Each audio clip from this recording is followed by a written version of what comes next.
പ്രഭാഷകൻ 40-ാം അധ്യായം. മനുഷ്യൻ്റെ ദയനീയ അവസ്ഥ.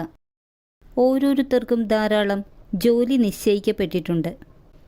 മാതാവിൻ്റെ ഉദരത്തിൽ നിന്ന് പുറത്തു വരുന്ന നിമിഷം മുതൽ സർവരുടെയും മാതാവിൻ്റെ അടുത്തേക്ക് മടങ്ങുന്നതുവരെ ആദത്തിൻ്റെ സന്തതികളുടെ മേൽ ഭാരമുള്ള നുകം വയ്ക്കപ്പെട്ടിരിക്കുന്നു.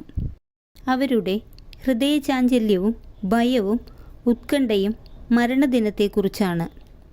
വിശിഷ്ടമായ സിംഹാസനത്തിൽ ഉപവിഷ്ടനായ രാജാവ് മുതൽ പൊടിയിലും ചാരത്തിലും കഴിയുന്ന എളിയവൻ വരെ, രാജകീയാംഗിയും കിരീടവും അണിയുന്നവൻ മുതൽ ചാക്കുടുക്കുന്നവൻ വരെ ഏവരും കോപം, അസൂയ, ആകുലത, അസ്വസ്ഥത, മരണഭീതി, ക്രോധം, മത്സരം എന്നിവയ്ക്ക് അധീനരായി തീരുന്നു. കിടക്കയിൽ വിശ്രമിക്കുമ്പോൾ നിശാനിദ്ര അവന് വിഭ്രാന്തി ഉളവാക്കുന്നു. അവന് വിശ്രമം അല്പം മാത്രം ലഭിക്കുന്നു, ചിലപ്പോൾ അതുമില്ല. ഉറക്കത്തിലും ഉണർന്നിരിക്കുമ്പോഴെന്നതുപോലെ യുദ്ധനിരയിൽ നിന്ന് ഓടിപ്പോകുന്നവനെ പോലെ അവൻ ദുസ്വപ്നങ്ങളാൽ അസ്വസ്ഥനാകുന്നു. രക്ഷയോടടുക്കുമ്പോൾ അവൻ ഞെട്ടി ഉണരുകയും ദുസ്വപ്നങ്ങളാണെന്നറിയുമ്പോൾ വിസ്മയിക്കുകയും ചെയ്യുന്നു. എല്ലാ ജീവികൾക്കും, മനുഷ്യനും മൃഗങ്ങൾക്കും, പാപികൾക്ക് 7 ഇരട്ടിയും മരണവും രക്തച്ചൊരിച്ചിലും കലഹവും വാളും ആപത്തും ക്ഷാമവും പീഡനവും മഹാമാരിയും വന്നുചേരുന്നു. ഇവയെല്ലാം സൃഷ്ടിക്കപ്പെട്ടത് ദുഷ്ടർക്കു വേണ്ടിയാണ്. അവർ നിമിത്തം ജലപ്രളയവുമുണ്ടായി. മണ്ണിൽ നിന്ന് വന്നതും മണ്ണിലേക്കും ജലത്തിൽ നിന്ന് വന്നതു ജലത്തിലേക്കും മടങ്ങുന്നു. കൈക്കൂലിയും അനീതിയും നിർമ്മാർജ്ജനം ചെയ്യപ്പെടും. വിശ്വസ്തത എന്നേക്കും നിലനിൽക്കും. അനീതി പ്രവർത്തിക്കുന്നവൻ്റെ സമ്പത്ത് കുത്തിയൊഴുക്കുപോലെ പെട്ടെന്ന് അപ്രത്യക്ഷമാകും. ഭയാനകമായ ഇടിമുഴക്കം പോലെ തകർന്നു പോകും. ഔദാര്യശീലനു സന്തോഷം ലഭിക്കും. പാപികൾ നിശേഷം പരാജയപ്പെടും. ദൈവഭയമില്ലാത്തവൻ്റെ സന്തതി അധികം ശാഖ ചൂടുകയില്ല. വെറും പാറമേൽ പടർന്ന ദുർബലമായ വേരുകളാണവർ.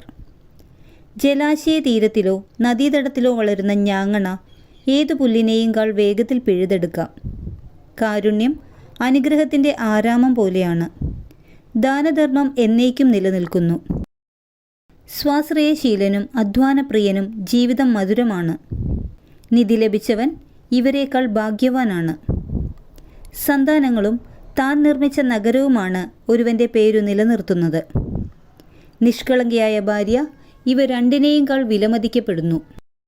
വീഞ്ഞും സംഗീതവും ഹൃദയത്തെ ആനന്ദിപ്പിക്കുന്നു. ജ്ഞാനതൃഷ്ണ ഇവയേക്കാൾ ശ്രേഷ്ഠമത്രേ.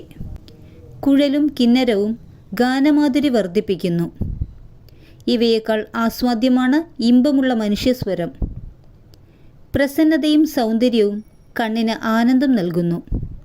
ഇവയേക്കാൾ ആനന്ദദായകമാണ് വയലിലെ ഇളം തളിരുകൾ. സുഹൃത്തോ സഹചാരിയോ എപ്പോഴും സ്വാഗതാർഹനാണ്. എന്നാൽ ഭാര്യാഭർത്താക്കന്മാരുടെ സന്ദർശനം അതിനേക്കാൾ ഹൃദ്യമാണ്. സഹോദരരും സഹായകരും വിഷമസന്ധികളിൽ ഉപകരിക്കുന്നു. ദാനധർമ്മം ഇവരേക്കാൾ സുരക്ഷിതമായ അഭയമാണ്.